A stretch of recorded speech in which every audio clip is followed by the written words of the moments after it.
One of the conversational programming options we have for text is called serializing or serialization, where we can take a predetermined number to begin as our beginning number, and then every time we run the program, it will increment by a number that we give it, as well as add some leading information to that. In this example, I'm using the serial number lettering feature. We have a couple tabs across the top. The far left one is the text. This is where we're going to describe where the text will be located, what anchor point on the part will be used for the text, what is our Z start and Z bottom or final depth, the height of each letter by height and width, that's individual letters, our starting sequence. In this case, we're going to start with the number 25, and we're going to increment by 1 every time we hit the cycle start button. It will increment by 1 number.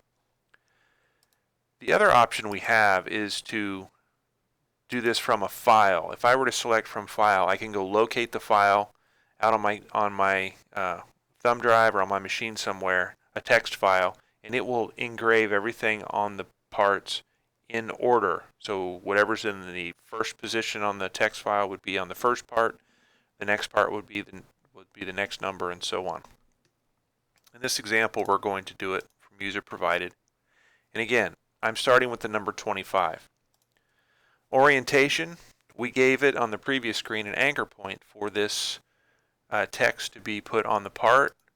Where is that anchor point? It's either going to be the start, center, or end along the x-axis, or the top, bottom, or center of the text in the y-axis.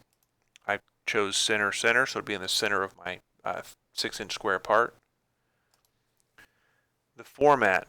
Do we need to assure a minimum length, meaning a specific number of spaces for this particular serialized number? I'm going to say yes, and it has to be a minimum of 5 places.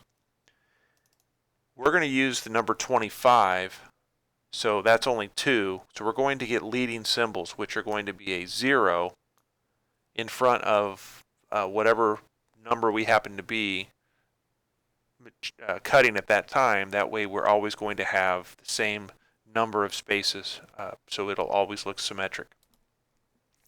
And as I run the program each time, I can go to this history tab and it will tell me what the last number was used and what the next number that's going to be machined.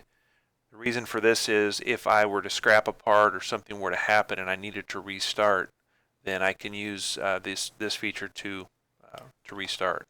So if I hit the draw button and I hit to start the graphics, you can see that here's my 25, my 2 numbers, and it did put leading symbols or leading numbers in front of that particular set of numbers to make sure that we did have the minimum length of 5 characters in our serialized number. Hope this was helpful.